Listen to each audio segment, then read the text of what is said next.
우리 그리스도인들은 예수님을 만나기 전 과거에 나는 어떤 존재였는지를 알아야 합니다.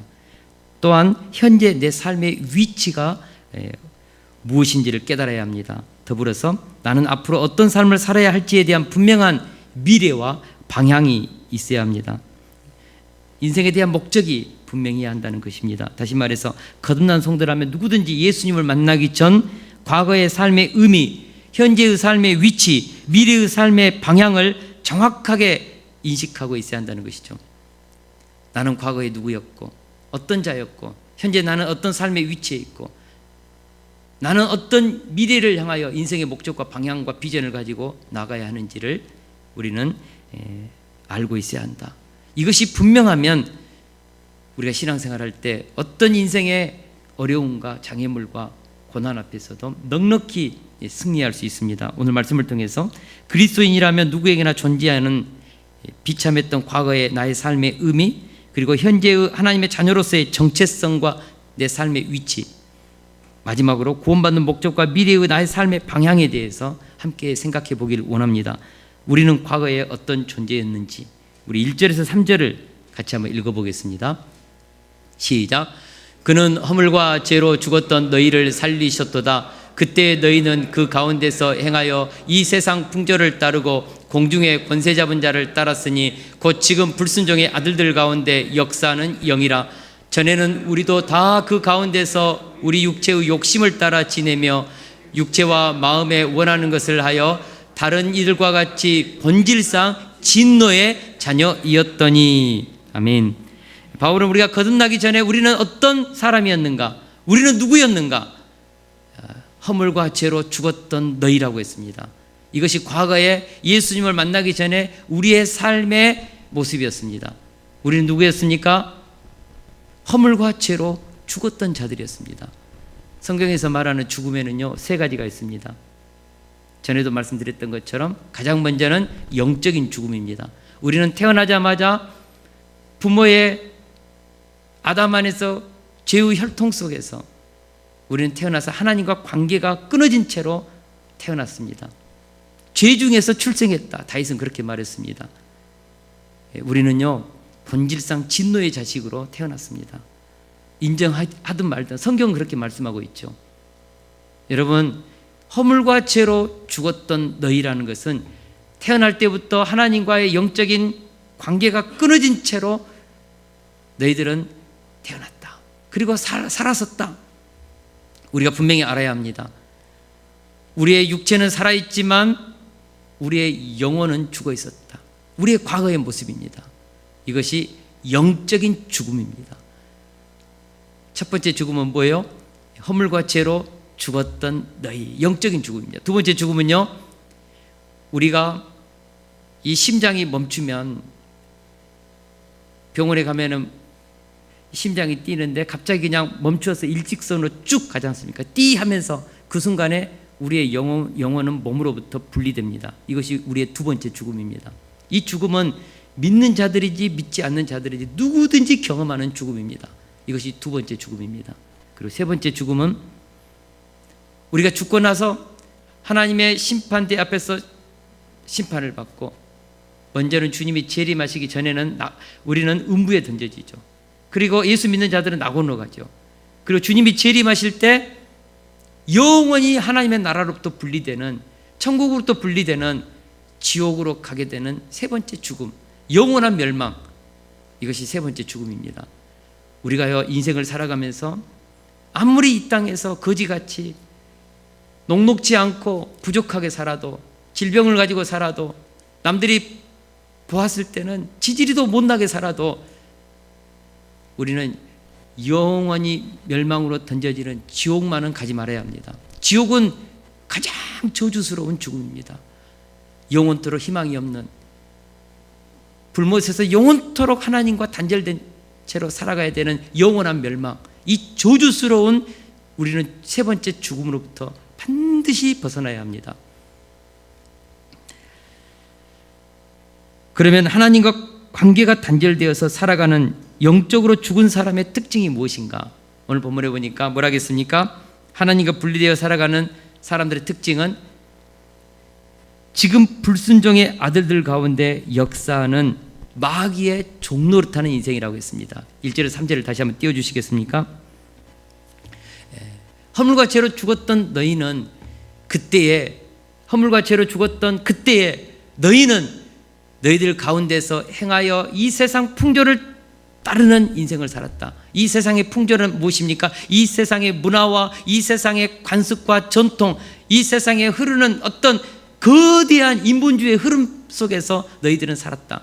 육체의 욕심을 쫓아서 살았다. 그런데 그 배후에는 공중의 권세 잡은 자가 있었다는 것이죠. 그래서 지금 불순종의 아들들 가운데 역사는 영을 통치를 받으면서 너희들은 살았었다. 그 얘기입니다. 사랑하는 성도 여러분, 과거에 우리가 허물과 죄로 죽었을 때 우리는요, 그 사람이 무슨 박사학위를 가지고 있고 법 없이 살 수 있는 그런 도덕적으로 윤리적으로 굉장히 선한 양심을 가지고 매너 있게 살아도 그들의 배후에서 역사하는 어둠의 영에 이끌림을 받는 삶을 살았다는 것이죠. 이것은 틀림이 없습니다. 제가요,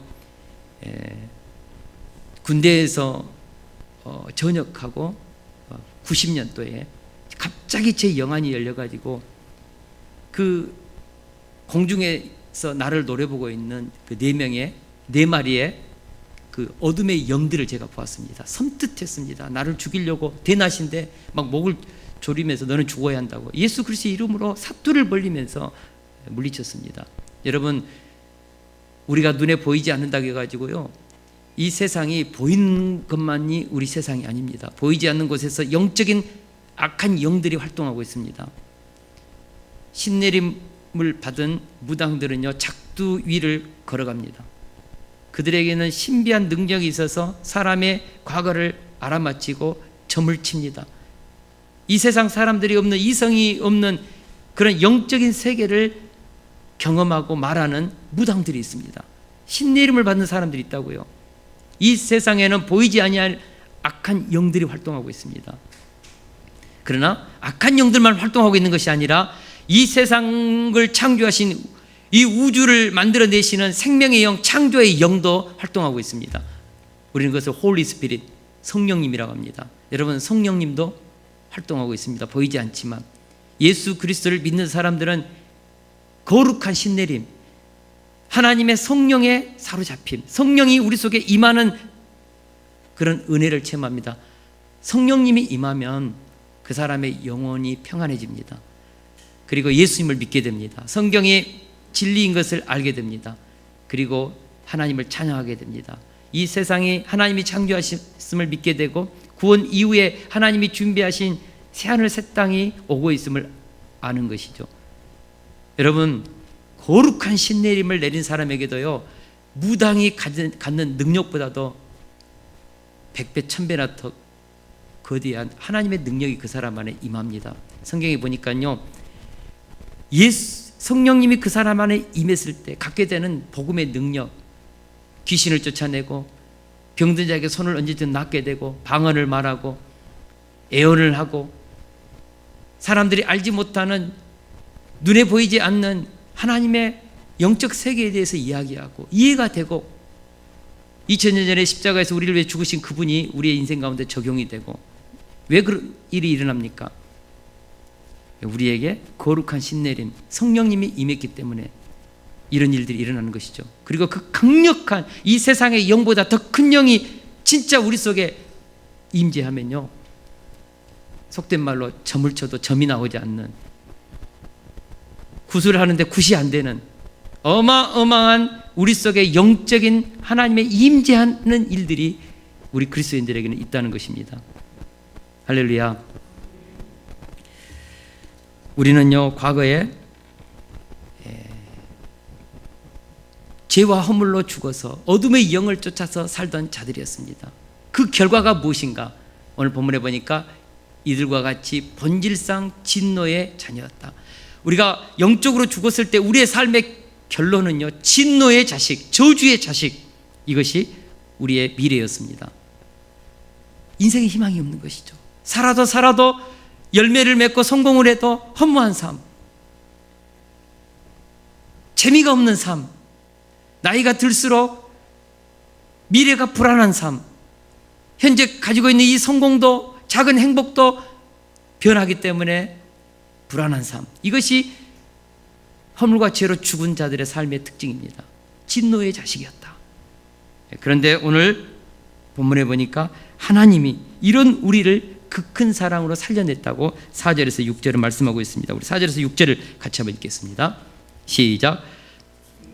긍휼이 풍성하신 하나님이 우리를 사랑하신 그 큰 사랑을 인하여 허물로 죽은 우리를 그리스도와 함께 살리셨고 너희는 은혜로 구원을 받은 것이라. 또 함께 일으키사 그리스도 예수 안에서 함께 하늘에 앉히시니. 아멘. 헬라어 원문에 보면요, 그렇게 되어 있습니다. 호데데오스. 그러나 긍휼이 풍성하신 하나님께서, 그냥 우리 한글 개혁 성경에는, 개정 개혁 성경에는 긍휼이 풍성하신 하나님, 그러나 거기에는 but, 그러나, 그래서 NIV 영어 성경에 보니까 but because of his great love for us, 우리를 위한 그 큰 사랑 때문에, but, 그러나 1절에서 3절에 대한 완전한 반전이죠. 그러나 긍휼이 풍성하신 하나님이 우리를 사랑하신 그 큰 사랑으로 허물과 죄로 죽었고 저주의 자식이었고 어둠의 영을 따라서 필경은 영원한 심판, 지옥의 불못에 던질 수밖에 없는 우리를, 그러나 긍휼이 풍성하신 하나님께서 그 큰 사랑으로 우리를 살려냈다, 살리셨고 그랬습니다. 4절에서 6절 말씀은요, 현재 우리 그리스도인들의 삶의 위치에 대한 설명입니다. 우리 그리스도인들은 누구입니까? 과거에 영적으로 죽었고 마귀의 종이었고 본질상 진노의 자식이었는데 하나님의 그 큰 사랑을 받아서 은혜로 구원을 받은 자가 되었다는 것입니다. 이것이 얼마나 놀랍고 충격적인 신분의 변화인지. 예수님을 믿고 있다면, 그리고 지금 그분이 우리 속에 영접이 되었다면 우리는 살아난 것입니다. 허물과 죄로 죽었던 우리가, 진노의 자식이었던 우리가 이제 예수 그리스도로 말미암아 영생으로 옮겨졌다는 것입니다. 멸망에서 영생으로 옮겨졌다는 것이죠. 할렐루야. 바울은 우리가 받은 은혜에 대해서 이렇게 설명합니다. 허물로 죽은 우리를 그리스도와 함께 살리셨고 또 함께 일으키사 그리스도 예수 안에서 함께 하늘에 앉히시니. 놀라운 말입니다. 함께 우리를 뭐 했다고요? 그리스도와 함께 살리셨다. 이것은 십자가에서 죽고 이 의미가 포함되어 있습니다. 다시 말하면 예수님께서 우리를 위해서 하신 일이 있습니다. 십자가에서 2000년 전에 골고다에서 저주받아 죽었습니다. 우리의 죄와 허물로 인하여서 죽은 것이죠. 저주받아 죽은 것이죠. 그때 우리도 함께 죽었다, 그 뜻입니다. 여러분, 예수님은 혼자 죽은 것이 아닙니다. 우리와 함께 죽은 것입니다. 우리가 감당해야 될 모든 지옥의 그 저주를 다 짊어지고, 죄의 저주를 다 짊어지고 우리 주님께서 함께 우리와 함께 죽으셨습니다. 그리고 함께 죽은 것이 아니고 더불어서 함께 또 살아나셨습니다. 예수님은요, 혼자 십자가에 죽고 혼자 부활한 것이 아니라 우리와 함께 십자가에서 저주받아 죽고 우리와 함께 이제 부활하신 것입니다. 예수님의 부활이 우리의 부활입니다. 할렐루야. 놀라운 것이죠. 이렇게 해서 우리는 예수님과 함께 죄의 형벌을 지고 십자가에서 죽었고 용서와 평안을 가지고 함께 살아났습니다. 죄책감을 가지고 함께 십자가에 들어갔다가 함께 자유함을 가지고 살아났습니다. 함께 영벌을 가지고 십자가에 들어갔다가 영생을 가지고 함께 살아났다. 할렐루야. 저주와 수치와 부끄러움을 가지고 함께 십자가에서 죽고 함께 하늘의 신령한 복을 가지고 우리는 살아났습니다. 진노의 자식으로 들어갔다가 우리는 예수님과 함께 하나님의 영광의 자녀가 되어 살아났습니다. 이것이 바로 함께 십자가에서 죽고 함께 살아났다는 의미입니다. 이것이 끝이 아닙니다. 더 놀라운 사실이 하나 더 있습니다. 그것이 무엇입니까? 함께 승천하여 함께 하늘에 앉은 바 되었다. 전부 과거형으로 되어 있습니다. 여러분, 우리가 예수님과 함께 십자가에 죽었고 이미 우리는 부활했습니다. 그래서 우리는 죽어도 다시 살아납니다. 나는 부활의 생명이니 나를 믿는 자는 죽어도 살겠고 무릇 살아서 나를 믿는 자는 영원히 죽지 아니하리니 이것을 내가 믿느냐. 우리는 이미 현재적 영생, 부활을 가지고 있습니다. 그래서 함께 죽었고 함께 살아났고 뿐만 아니라 예수님이 승천하셔서 하나님의 우편에 앉아 계시는 그 위치가 바로 우리의 위치다. 함께 우리 주님과 앉아 있다. 함께 예수님과 하늘의 보좌에 앉아 있다. 바로 그 의미입니다. 예수님께서 부활하시고 승천하셔서 하나님의 우편에 앉아 계신 사건을 바울은 에베소서 1장 21절에서 22절에서 이렇게 설명합니다. 우리 같이 한번 읽어보겠습니다. 시작. 모든 통치와 권세와 능력과 주권과 이 세상뿐 아니라 오는 세상에 일컫는 모든 이름 위에 뛰어나게 하시고 또 만물을 그의 발 아래 복종하게 하시고. 예수님이 부활하시고 나서 40일 후에 제자들이 보는 앞에서 감람산에서 승천하셨습니다. 승천하시고 나서 하나님의 보좌 우편에 앉아 계십니다. 그리고 그 앉아 계시는 그 자리에 우리도 지금 앉아 있다는 것이죠. 예수님을 믿어서 구원 받았으니까 우리의 위치가 어디라고요? 예수님의 보좌 앉아 있는 그 위치에 우리도 같이 앉아 있는 것입니다. 할렐루야. 그 보좌의 의미가 무엇입니까? 모든 통치와 권세와 능력과 주권, 이것을 가지고 있는 위치입니다. 만물을 그 발 아래 복종하게 하는 위치입니다. 우주 만물과 역사와 인생의 생사화복을 통치하는 그 우리 주님의 그 통치의 위치에 나도 함께 앉아있다. 예수님을 믿는 오늘 우리들도 함께 앉아있다. 할렐루야. 놀라운 선언입니다. 우리 그리스도인들은요, 아담이 범죄했을 때 하나님의 영광의 형상을 가진 아들들이었죠. 그런데 우리가 죄를 범함으로써 그 통치권을 우리는 빼앗겼습니다. 이제 죄의 종노릇하는 인생이 되었습니다. 그러나 예수님이 오셔서 우리를 위해 십자가에 죽으시고 부활하시고 하나님의 우편에 앉아 계시는 그 자리에 우리가 다시 앉게 되었다. 잃어버렸던 첫 창조의 통치권, 하나님의 영광의 아들들로서의 그 영광의 통치권을 복권, 회복되었다. 바로 그 의미입니다. 사도행전 1장 8절에 보니까 오직 성령이 너희에게 임하시면 너희가 권능을 받고라 하겠습니다. 예수 그리스도를 영접한 자들은 우리에게는 그런 권능이 있습니다. 통치권이 있습니다. 여러분, 현재 우리의 삶의 정체성이고 우리의 삶의 위치가 오늘 본문에 말해준 그것임을 믿을 수 있기를 주의 이름으로 축원합니다. 우리는 예수님과 함께 십자가에 죽고 함께 살아나서 함께 하늘에 앉아있다. 지금 우리의 삶의 위치다. 이것을 모르는 성도는 현재 자신에게 주어진 이 엄청난 혜택들, 다시 말해서 죄와 사망의 권세에서 벗어나 구원을 얻었다는 사실, 그리고 이미 부활하여 영생이 이미 내 안에 있다는 사실, 더불어서 만유의 통치권이 내게 권세로 주어졌다는 이 사실을 우리가 모르고 산다면 우리는 여전히 사탄이 우리를 밀가부르듯이 가지고 놀림을 당하는 인생을 사는 것입니다. 여러분, 현재 내 삶의 위치를 모르면요, 사탄이 우리를 가지고 장난질해요. 과거의 옛 습관이 여전히 우리를 끌고 가면서 우리를 세상의 유혹과 풍속 속에서 살게 합니다. 마치 출애굽했던 이스라엘 백성들이 홍해를 갈라서 바로의 노예의 신분에서 이제는 하나님의 영광의 자녀의 신분으로 회복되었음에도 불구하고 광야를 생활을 하면서 그들은 보이지 아니하신 하나님을 잃어버렸습니다. 믿음을 잃어버렸습니다. 그래서 가져온 음식이 떨어지고 목마르고 고기가 먹고 싶고, 그러면 그들은 끊임없이 원망불평했습니다. 자신들의 신분은 자유인의 신분이었음에도 불구하고, 하나님의 영광의 자녀, 거룩한 나라 그의 백성임에도 불구하고 그들은 끊임없이 애굽에서 바로 밑에서 고기 가마 밑에서 삼겹살 구워 먹던 시절을 그리면서 그때가 좋았다. 하나님이 얼마나 부하가 터집니까? 하나님이 준비하신 놓으신 그 젖과 꿀이 흐르는 땅을 다 보여주고 가라고 했음에도 불구하고 높은 성, 병거, 안악자손의 그 거인들을 보면서 메뚜기 의식에 빠져가지고 우리는 죽었다고 슬피 울 때 그들은 40년 광야 동안 다시 광야로 돌아가서 훈련만 받다가 죽었습니다.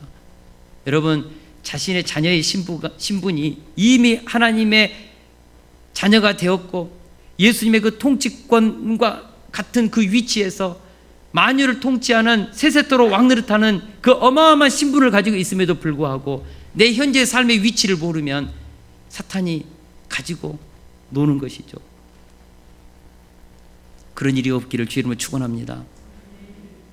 삼손처럼 유혹에 빠져서 두 눈 뽑히고 불신자들에게 조롱받고 멸시받고 천대받는 그런 인생을 사는 일이 없기를 주의 이름으로 축원합니다. 우리가 내 삶의 위치를 정확하게 인식하면요, 삶의 파워가 생깁니다. 우리 주님께서 말씀하셨습니다. 내가 너희에게 뱀과 정갈을 밟으며 원수의 모든 능력을 제어할 권세를 주었으니 너희를 해칠 자가 결단코 없으리라. 여러분, 원수에게도 뭐가 있습니까? 능력이 있습니다. 욥기서를 보니까요, 우리의 육신을 공격하기도 하고요, 때로는 우리의 삶의 장애물이 되어서 우리의 삶을 가로막아서 어려움을 주기도 하고요.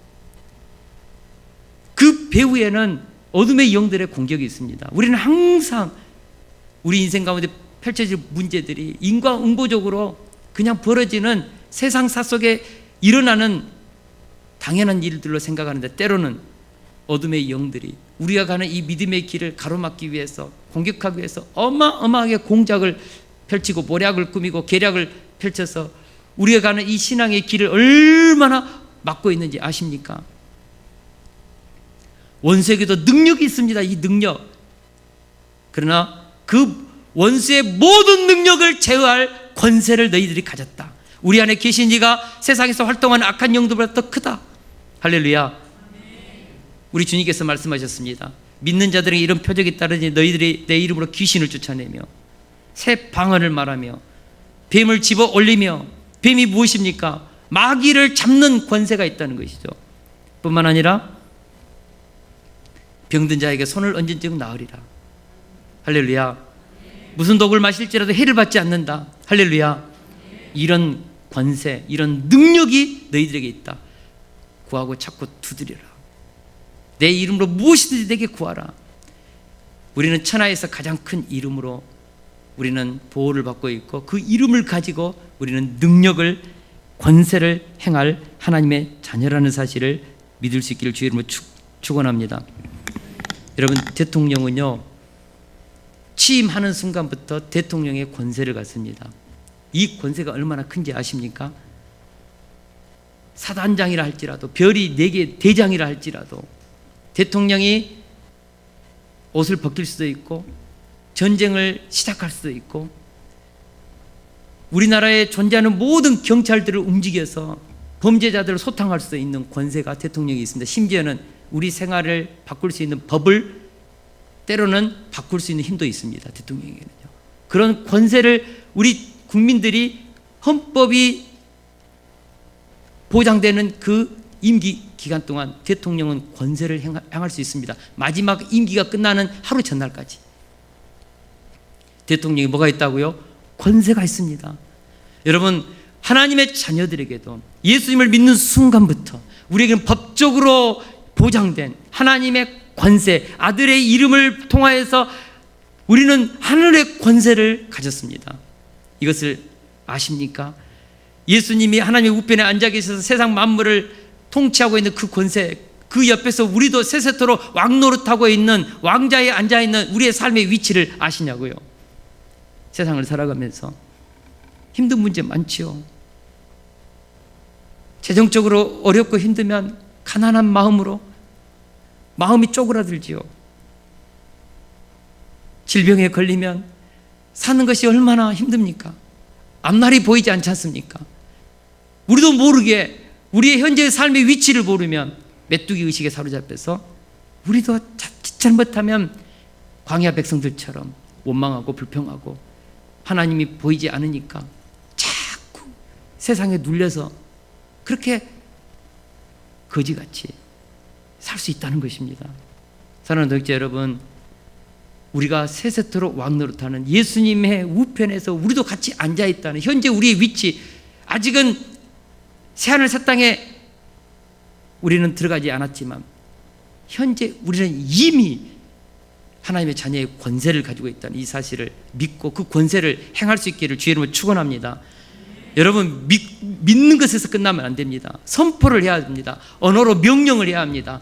태양아 멈춰라, 달아 멈춰라, 바람과 바다를 향하여 잠잠하라, 고요하라, 귀신을 향하여 귀신은 떠나가라. 명령할 수 있는 그 권세, 그 권세를 내가 가지고 있다는 것을 붙잡고 그 권세를 행할 수 있기를 주의 이름으로 축원합니다.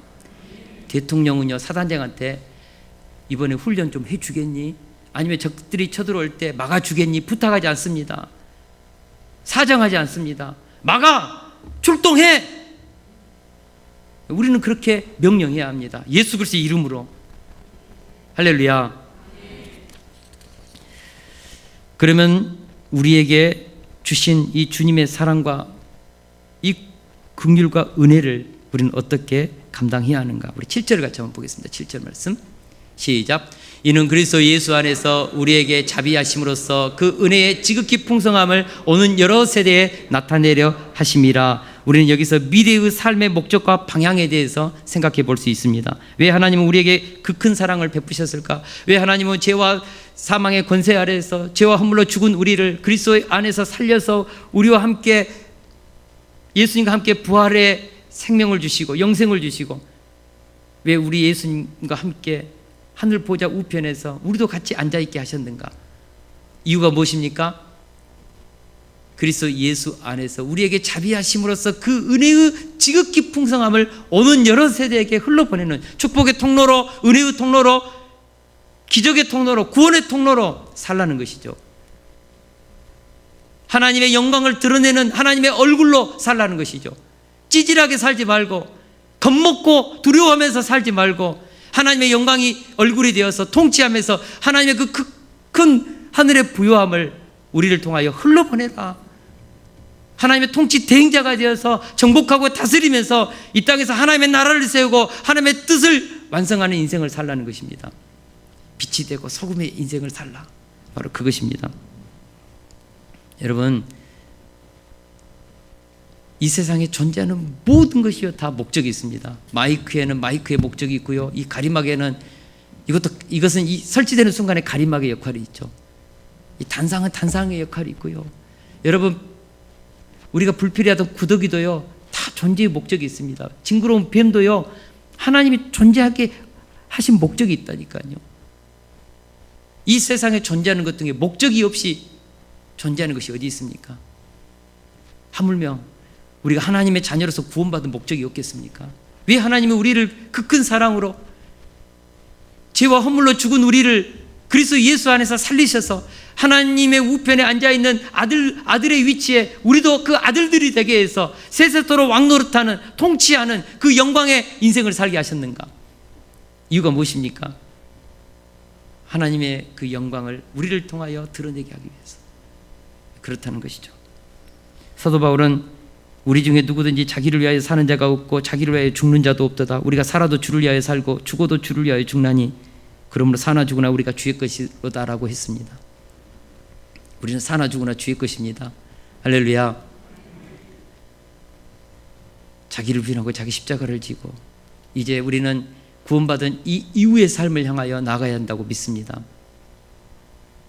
비바람이 앞길을 막고 눈보라가 앞길을 가려도 우리는 가야 합니다. 영광의 길을 가야 합니다. 생명의 길을 가야 합니다. 하나님의 영광을 선포해야 합니다. 하나님의 살아계심을 선포해야 합니다. 성령의 열매를 맺어서 사랑이랑 화평인데 자비, 양성, 충성, 온유, 절제의 열매를 맺어야 합니다. 우리를 통하여 하나님의 살아계신 것을 보여줘야 합니다. 할렐루야. 이번 다니엘 기도회를 보니까요, 구원받은 그 이후 하나님의 살아계셔서 그들의 인생 가운데 임재하시는 그 하나님의 영광들을 선포하는데 얼마나 가슴이 뜨거운지요. 질병 속에서도 암과 싸우면서 장애를 앓고 있으면서도 그들은 기죽지 않았습니다. 실패하는 그 고난의 처절한 터널을 통과하면서 하나님의 영광을 드러내고야 말았습니다. 이번 우리가 매주 오후 찬양 예배 때 우리 성도님들이 간증하지 않습니까? 제가 그 간증을 들으면서 얼마나 감사가 되는지요. 우리 성도님들 안에도 이 구원의 기쁨이 있고 구원의 열매가 있구나. 구원 그 이후 우리 성도님들 삶 속에서 살아계시는 그 하나님의 열매들을 볼 때 가슴이 뜨거운 것이죠. 그래서 동강교회에 합병한 이후 내년 11월 달에는요, 수요하고 주일 오후 찬양 예배 때 전부 다 평신도들을 세워가지고 하루에 4명씩 8번, 그러니까 11월 한 달 동안 내내 하면 32명이 간증할 수 있더라고요. 그래서 목회자들 설교 많이 하지 않습니까? 그래서 11월 달은 성도들 중에 정말 하나님을 자랑할 수 있는 분들 다 자랑할 수 있죠. 그러나 특별히 그런 어떤 원하는 분들은 세워가지고 참 하나님 구원 그 이후 하나님이 그들을 통해서 이루신 그 풍성하고 부요한 삶을 흘러보내도록 간증하도록, 그래서 하나님을 자랑하도록, 구원 그 이후 하나님이 우리 인생 가운데 행하신 그 놀라운 기적을, 그 놀라운 그 축복의 열매들을, 때로는 고난 속에 있다 할지라도 그 기쁨의 은혜를 흘러보내는 그런 달로 가져야겠다는 생각을 갖습니다. 제가 어제 말씀을 준비하면서 11시부터 와가지고 잠이 안 오니까, 요즘에 잠이 잘 안 오니까 12시까지 혼자 이 교회를 혼자 이렇게 돌아다니면서 지난 개척 10년을 돌아보니까 참 마음이 감사가 돼요.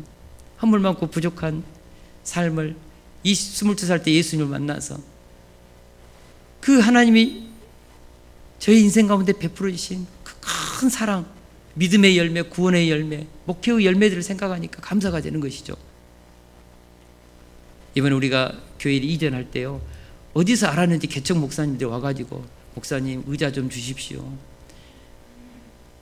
심지어는요, 우리 그 북카페에 있는 그 음향 그 조그만 그것도 뜯어 가려고 나사로 풀더라고요. 우리 4층에 있는 우리 아동부실 있는 그 앰프도 헌물하기로 했고, 우리 곳곳에서, 그래서 참 그 개척을 시작하시는 목사님들을 보면서 약간 그 개척할 때는 약간의 개척에 대한 기쁨도 있지만은 개척에 대한 눌림도 있거든요. 시작은 미약합니다. 그러나 그들을 보면서 그런 생각을 갖습니다. 시작은 미약했지만 하나님께서 믿음으로 이 영권을 가지고 하늘의 그 공급해 주시는 그 통치권을 가지고 이 땅에서 하나님의 나라를 세울 거룩한 주의 종들의 그 열매를 미리서 보게 되는 것이죠. 사랑하는 동역자 여러분, 우리는 그런 통치권을 가지고 있습니다. 구원 받았습니다. 이제 하나님이 우리에게 주신 이 풍성하고 부요함을 흘러보내야죠. 저는 그런 인생을 살기를 원합니다. 하나님 앞에 선포했습니다. 민족 복음화와 세계 선교 다음 세대를 살리고 세우는 이 일에 이제는 풍성하고 부요한 하늘의 복을 받아서 아버지 하나님 흘러보내는 인생을 살게 하여 주옵소서. 강주뿐만 아니라 민족과 세계 땅끝까지 다음 세대까지 어렵고 힘든 그 주변에 있는 수많은 교회들에게도 하늘의 복을 흘러보내는 인생을 살게 하여 주옵소서. 세숫교회에서 이제 동강교회 합병을 통하여 합병 이후 새로운 역사를 시작합니다. 그 새로운 역사 속에서 하나님 아버지 하늘의 그 풍성하고 부요한 복을 흘러보내는 축복의 통로가 되는 음부의 권세를 이기는 생명의 교회가 되게 하여 주옵소서. 이번 주 금요일 날 7시부터 11시까지 우리 성도님들과 함께 그 지하 1층에 있는 우리 기독사관학교 리모델링하고 청소하고 준비하면서 제가 가만히 이렇게 생각을 해보았습니다. 보니까는 아동부실이 우리 교회 예배당만큼 커요. 중고등부실도 그래요. 옆에 있는 그 우리 학교 기독사관학교 룸들도 보니까는 흐뭇해요. 식당을 보니까요 여의도 광장같이 넓어요. 그래서 하나님 너무 감사해요. 이곳에서 이룰 역사를 꿈꾸는 것이죠. 1층만 그렇게 넓은 것이 아니고 본당 지하도 그렇고 1층도 그렇고 본당도 그렇고, 그래서 그런 생각을 했습니다. 하나님 아버지, 민족 복음화 세계 선교 다음 세대를 위해서 기도했을 때 하나님 아버지 이렇게 정말 합병하는 우리 동강교회죠. 이제는 이 교회를 통하여서 하늘의 복을 땅끝까지 흘러보내는 축복의 통로가 되는 교회, 그런 공동체 되게 하여 주옵소서 라고 기도하면서 어제도 그렇게 선포하면서 새 역사를 향하여 나아가고자 합니다. 우리 사랑하는 성도님들이 다 그런 마음으로 하나님 우리에게 주신 이 구원 이후 하늘의 복을 흘러보내는, 하나님의 영광을 선포하는, 하나님의 살아계심을 선포하는 교회, 하나님의 살아계심을 선포하는 개개인의 삶, 가정들, 우리 자녀들, 그래서 하나님을 자랑하는, 하나님의 그 영광을 보여주는, 하나님이 우주 만물의 통치자이심을, 역사의 주인이심을 보여주는 그런 신앙생활 되기를 주의 이름으로 축원합니다. 기도로 살아계신 하나님을 간증하는 삶이 되는 그런 은혜가 우리에게 있기를 주의 이름으로 축원합니다. 우리 찬양하고 같이 기도하는 시간 갖겠습니다.